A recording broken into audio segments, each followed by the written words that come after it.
The room fell silent as Karoline's hand gripped the witness stand.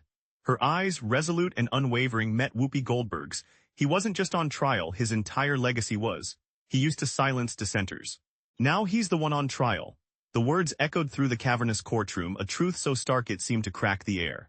The judge's gavel had just fallen, ending a day of testimonies and revelations that had left the press corps murmuring and the protesters outside chanting, "Justice for the silenced." Their voices clashed with the muffled thunder of downtown Los Angeles, a city where power had long held sway over truth. But today the scales tipped. Karoline Leavitt, the young state attorney, stood as if carved from stone. Her dark hair was pulled back in a tight braid, her face dusted with the faint smudges of exhaustion. Yet her posture was unbroken, a defiance that seemed to hum in the very walls of the courtroom. Beside her, the attorneys for the state leaned in, their faces etched with a mix of hope and dread.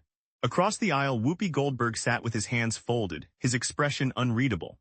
His once untouchable aura had withered, though his eyes still carried the weight of a man who had shaped a state. Outside, the protesters grew louder. A woman with a megaphone shouted, "You can't jail the truth." Her voice was drowned by the collective chant of "Free the Voices." The city's heartbeat pulsed in the air, a reminder that this trial was no mere legal battle, it was a reckoning. The case had begun with a law, one that had passed under Whoopi's watch, Project Liberty *, a sweeping anti-terrorism measure that allowed authorities to monitor, detain, and even jail individuals suspected of subversive activity. The law had been sold as a shield against extremism, a necessary tool in an era of uncertainty. But Karoline had uncovered what the public had been denied. Project Liberty * had been weaponized. Dissenters, activists, and journalists who opposed Whoopi's policies had been labeled subversives, their names buried in shadowy files. The evidence had arrived in a single damning package, a leaked recording. It had been intercepted by an anonymous source, a former intelligence officer who had once worked for Whoopi's office. The audio, extracted from a secure server, had captured a conversation from 3 years prior. The voice on the other end was muffled, but the words were unmistakable. "You'll get them all, Goldberg," the voice said.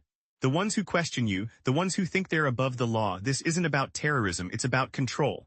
Whoopi's laugh had been a low, guttural sound. "Control? No, it's survival. You think people in power don't have to fight to keep it." The recording had been the first crack in the fortress, but Karoline knew it wouldn't be enough. The law itself was the true weapon, and to dismantle it she needed more than whispers. She needed voices. The first witness had been a man who had once stood with Whoopi, Marcus Reyes, a former deputy director of the state's intelligence division. He had arrived in a tailored suit, his face pale under the courtroom's harsh lights. When he took the stand, the room seemed to hold its breath. Karoline's voice cut through the silence. "Mr. Reyes, can you tell the court what you knew about Project Liberty *?" Reyes cleared his throat, his eyes darting to Whoopi's seat. I can't," he said, his voice trembling. "I was under orders. If I spoke out, I'd be replaced, or worse." The words hung in the air, a bitter perfume of fear.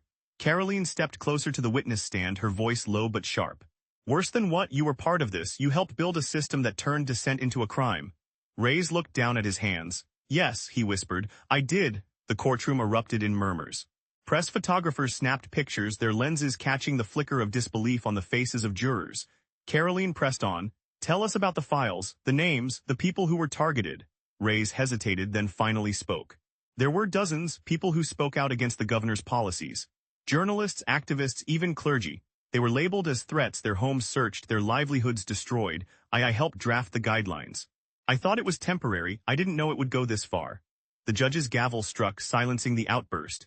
Karoline's next witness was far more visceral. Elena Martinez, a journalist from the Los Angeles Tribune *. She had written a series of exposés on Project Liberty *, only to be arrested under its provisions. Her face bore the scars of the ordeal, bruises that hadn't fully faded, and a scar on her wrist from a wrist cuff she had refused to remove during interrogation. Elena's voice was steady, though her hands shook as she gripped the edge of the stand. "I was following the truth," she said. "I believed Project Liberty * was a bad law. I warned people, but they didn't listen. When I published my article, they came for me. No charges, no trial, just a detention order. I was held for 3 weeks, questioned endlessly.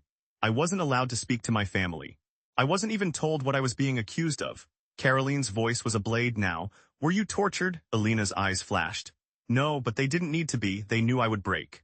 They threatened to do the same to my daughter if I didn't cooperate. I didn't." A hush fell over the courtroom. Outside, the chants grew louder, a tide of fury against the man who had made a woman fear for her child. Karoline turned to the jury, her voice rising. This isn't just about a law, it's about a man who believed his power was above the Constitution. He didn't just pass a bill, he built a machine that crushed anyone who stood in his way. And now here we are. She paused, letting her words settle, then she spoke directly to Whoopi. You called yourself a leader, you said you served the people, but what you did wasn't leadership. It was tyranny. Whoopi's face remained impassive, but Karoline could see the flicker of something in his eyes, defiance or maybe fear. The next day, the courtroom buzzed with anticipation. The prosecution had one final move, the cross. It was an old artifact from the state archives, a small, gilded cross, its surface worn by time. It had belonged to a man who had once served as Whoopi's chief of staff, a man who had died under mysterious circumstances in 2018. The cross had been found in his office, tucked beneath a stack of confidential files. Karoline presented it with a single, deliberate word. The cross on the desk, she said, it's a symbol, isn't it, of faith, of moral grounding.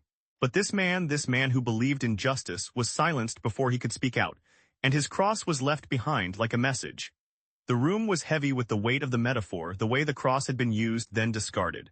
The implications were clear. Whoopi's inner circle had been complicit, and the man with the cross had been more than a loyalist, he had been a conscience. A liability. The final day of the trial arrived with the air thick with expectation. Karoline stood before the jury, her voice low and steady. There is a truth that cannot be buried. A man who believed in justice was silenced. A woman who spoke the truth was imprisoned, and a law that weaponized fear was allowed to stand.